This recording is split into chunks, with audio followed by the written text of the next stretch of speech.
Parte final de este encuentro verá sobre cómo generar empleo sin mermar derechos.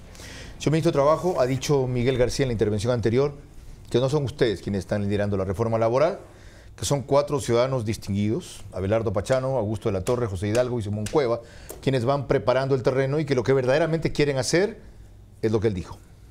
Bueno, hay varios actores y varios sectores que han hecho propuestas, no solamente las planteadas por las personas que ha indicado Miguel, sino también las cámaras de industriales, la Federación de Cámaras de Comercio, han presentado propuestas. Como les dije, hemos tenido reuniones y propuestas con artesanos, emprendedores, con personas que no están en el mercado laboral actualmente, desempleados que buscan asociarse y se están asociando para también tener representatividad. Pero ¿no son ellos quienes ustedes han concertado que vayan a minar el terreno? No, para luego entrar usted con los tanques. Hemos concertado con todos los sectores productivos del país. ¿Se siente representado por lo que dicen estos 4 ciudadanos? No, ninguna de las reformas básicamente han sido claramente establecidas. Nosotros sí tenemos un esquema de trabajo que hemos dado de respuesta. ¿Ninguna de las propuestas de ellos ustedes directamente así como acogerían? están planteadas? No se han acogido las propuestas, simplemente se ha acogido el tema de la jubilación patronal, se está haciendo un análisis para hacer una sustitución, pero manteniendo el derecho para los trabajadores de jubilación patronal. Negado el tema, Miguel García, y desmentido oficialmente por el máximo vocero del trabajo del gobierno. Pero dígame usted, ¿quién tiene más incidencia en el gobierno, los trabajadores o los empresarios?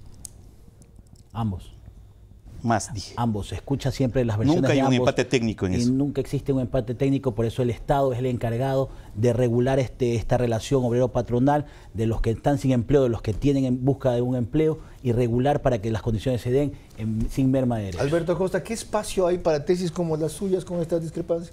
Yo creo que hay que entrar a entender cómo funciona el empleo, cuándo se genera empleos y no quedarnos solamente en una defensa de privilegios de esa minoría de ecuatorianos que tienen un empleo adecuado. ¿El gobierno está defendiendo privilegios? El gobierno no está siendo lo suficientemente valiente como para hacer las transformaciones que se requiere para generar más empleo. Tener los salarios más altos. No ser suficientemente valiente es ser cobarde. Exactamente. ¿Es un gobierno cobarde? Yo creo que en esta materia es un gobierno cobarde que tiene que ser mucho más para poder generar empleo y salir del discurso de los sindicatos de defender sus privilegios y ese grupo pequeñísimo, porque son apenas 3 millones de ecuatorianos que tienen un empleo adecuado, mientras el resto no tiene empleo adecuado o está desempleado. No me diga que no se da por aludido. Lo han dicho, ministro cobarde, parte de un gobierno cobarde. No me doy por aludido porque nosotros no somos un gobierno cobarde, hemos tomado responsabilidad.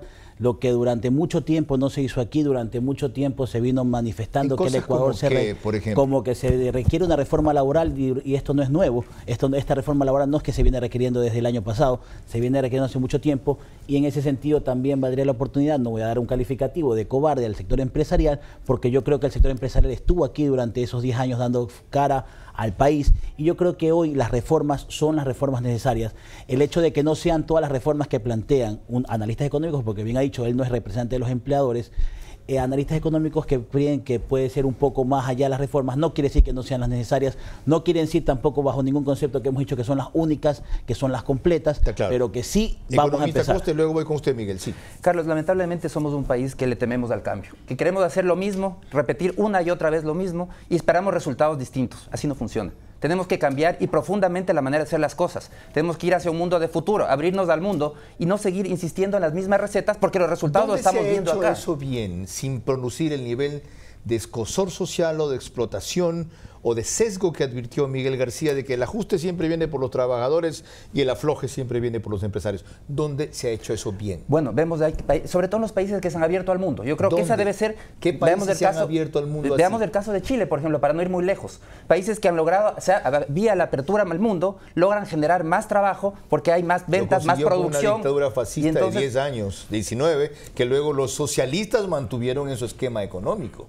Aquí no vivimos eso. Y ese es el desafío, que los intereses y los incentivos políticos es al no cambiar, porque el político que menos cambia, menos riesgo tiene de equivocarse, sí, menos rechazo tiene. Abogado Miguel García. La Constitución dice que el trabajo es un derecho.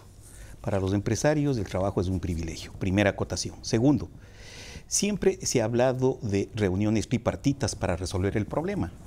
Yo saludo este momento las circunstancias que observo frente al señor ministro de Trabajo, que los empresarios no le creen como parte de ellos. Pero siempre ha sido no dijo eso. Él dijo que no se siente representado exactamente por esos 4 puntos y que a excepción del de la jubilación patronal, Ellos no coinciden no. con otros tres. Lo que hago la acotación es en el sentido de que el economista Costa manifiesta que el gobierno es cobarde, que no está al mismo tono de lo que ellos me dijo quisieran. que es poco valiente. Sí. Ser poco valiente es ser cobarde, por si acaso. La palabra la metí yo aquí. Pero la circunstancia es que las reuniones y las soluciones tienen que ser entre dos partes, perdóneme, los trabajadores y los empleadores. El papel del Estado. No hubo ya un acuerdo que él mencionó. El papel del Estado. ¿No hubo un acuerdo en eso? Ha habido un acuerdo sobre este acuerdo. Perfecto. Si la hipótesis es que para generar mayor empleo hay que dilatar el tiempo de prueba en los emprendedores, perfecto. Esa hipótesis tiene que comprobarse. Nosotros nos hemos planteado que se vaya a la Asamblea, que se incorpore una transitoria que diga, al cabo de 2 años se determinará si los resultados son diferentes y se ha acopiado mayor trabajadores. Si no pasa eso, que se derogue la reforma. Pero ustedes están solo para decir a qué se oponen, no qué proponen. ¿Qué proponen para generar empleo? La relación tiene que ser equitativa. Bueno, miento, no puede ser nunca equitativa. Así es. Nunca puede ser equitativa. Usted mismo lo dijo. El sartén por el mango lo tienen los capitalistas, los empresarios. Cuestiones prácticas. Desde los trabajadores, ¿qué pueden hacer para generar empleo para esos 5 millones que usted dijo bien al principio, que aquí no están representados? Y me desafió a que los invite antes, y tiene usted razón, y los voy a invitar después. Sí. Respeto a los derechos mínimos. O sea, todo puede ser consensuado. Que eso se va a respetar. No. O sea, ¿usted quiere que contraten a los 5 millones de trabajadores en las mismas condiciones de los 3 actuales? Yo considero de que... ¿Quiere o no quiere eso? Yo quiero que, por favor, los contratados vivan con dignidad. Repito mi pregunta, yo también. Pero es más indigno no tener empleo a tener un empleo con menos garantías que los actuales trabajadores. ¿Usted quiere que a los 5 millones se les dé empleo en las mismas condiciones de los 3 millones? En las condiciones mínimas de derechos. Esa no fue mi pregunta. ¿En las mismas condiciones, sí o no? En las mismas condiciones, desde luego. Pues. ¿Es posible eso? A ver, lo que se va a mantener siempre van a ser las condiciones de derechos de los trabajadores. ¿Cuáles son? Derecho a la afiliación al Seguro Social, derecho a una remuneración digna acorde al trabajo que desempeñen, que los establece el mínimo del Estado, y que luego el salario es regulado por las partes. El Estado lo único que establece es un piso, no establece cuál es el tope de la remuneración. La remuneración se pacta entre las partes libremente y nadie puede pactarla de manera distinta. El derecho a tener los beneficios sociales establecidos como 13ª y 14ª vacaciones, que son ya derechos ganados por los trabajadores, y la jubilación patronal. Y aquí quiero hacer una puntualización. Hoy, menos del 5% de la masa salarial de trabajadores del sector privado llega a obtener el beneficio de la jubilación patronal. Antes de ir con Alberto Acosta. ¿Por qué? Porque les despiden, pues. A los 19 años les despiden. Por eso es que llegan. Por eso es que no llegan. Entonces, ¿cuál es la propuesta? Hacer que todos, desde el día 1, lleguen a ese beneficio de jubilación patronal. Antes de ir con Alberto Acosta.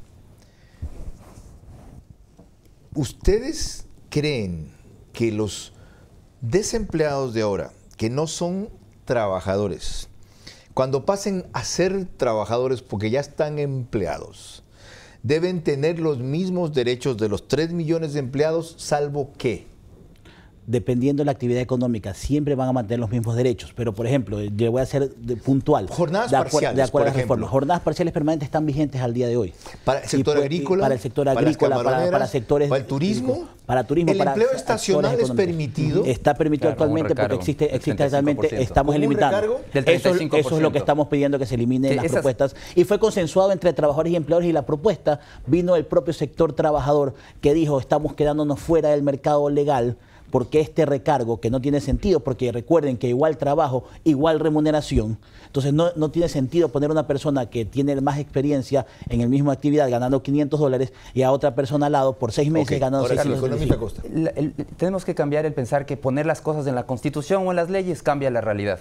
El día de mañana puede venir un gobierno y decir el salario mínimo es de $2,000. ¿Toda la gente va a ganar $2,000?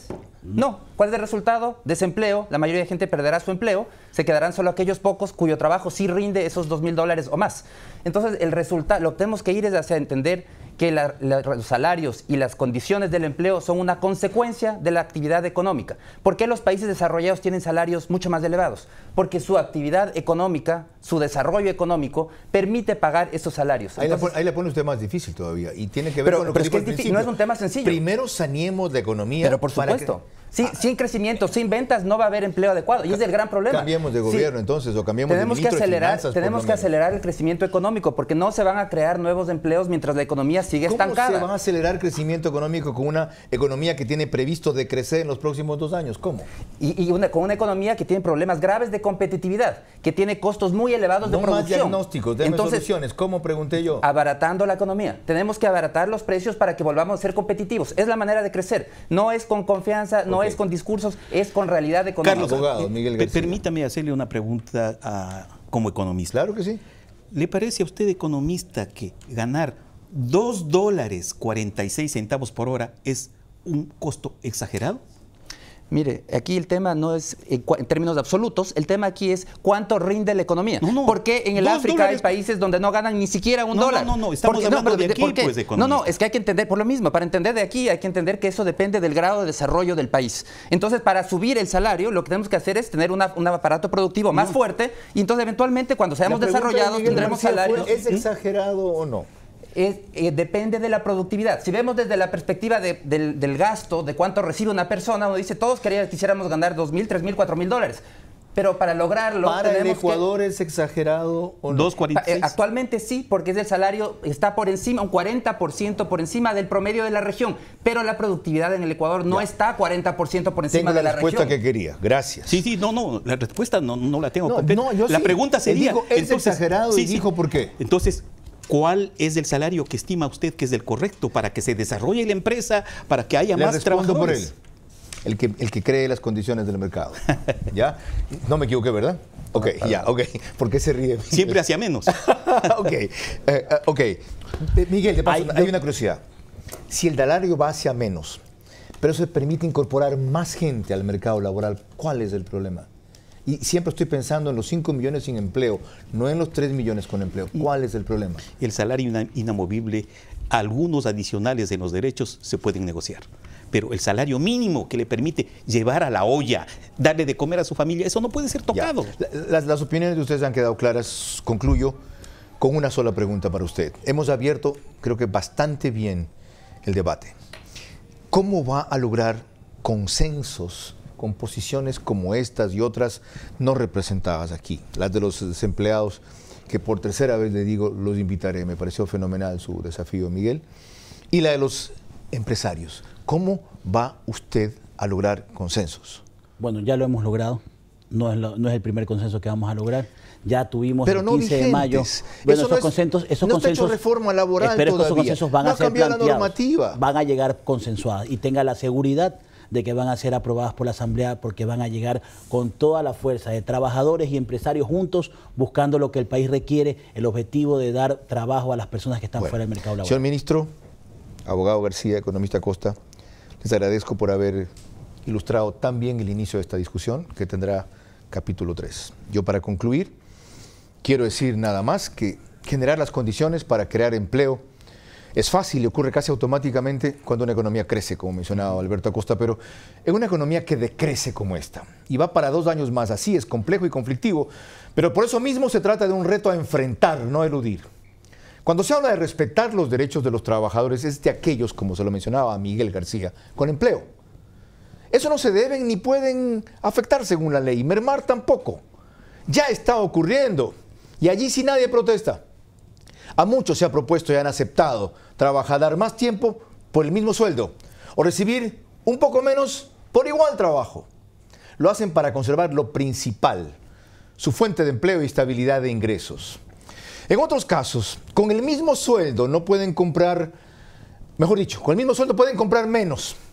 Y no por aumento de precios debido a una pérdida del poder adquisitivo del 6%, que tiene el salario más o menos ahora, y no por la inflación anual que a marzo pasado fue negativa el 0.1%, sino porque han asumido ya, como dije, recibir menos por el mismo empleo o trabajar más por el mismo salario. Nadie reclama por esos derechos ya mermados de los trabajadores con derechos. Y nos estamos preocupando de quienes no son trabajadores y por lo tanto ni siquiera tienen esos derechos. Para gente sin empleo, con voluntad o incapacidad de trabajar, en esta crisis, lo humano y lo urgente es crear condiciones para que puedan ser empleados con menos privilegios que son en realidad algunos de los que pasaron a llamarse derechos o conquistas laborales que han alimentado la mediocridad y disminuido la competitividad. Menos caro que sea terminar la relación laboral, más largo el periodo de prueba, menos o más horas de trabajo, según el tipo de jornada o actividad, pero en todos los casos con seguridad social. Los términos, los ámbitos y los tiempos es lo que deben debatir y acordar rápido. Este no es del siglo pasado. La tecnología está disminuyendo el empleo y nadie ha salido a protestar o a oponerse a la tecnología. El riesgo que para otros es la certeza de que los empresarios se aprovechen de la nueva oferta de trabajo en condiciones menos exigentes para cambiar a los empleados actuales o abusar de los nuevos y necesitados ha ocurrido. Es cierto y puede repetirse. Pero el temor a los explotadores del cambio no nos puede llevar a postergar el cambio, sino a regularlo y orientarlo mejor. Para eso está el Estado. Para eso está el ministro de Trabajo. Para eso están los dirigentes sindicales. Para impulsarlo y concretarlo, en cambio, están ustedes. Pasen de reclamar a actuar, pero ya, hoy, mañana. Esta es solo mi opinión. Han escuchado ustedes tres mucho más ilustradas. Fórmense ahora la suya. Hasta el próximo programa, Dios mediante, si ustedes no callan y vencen el miedo.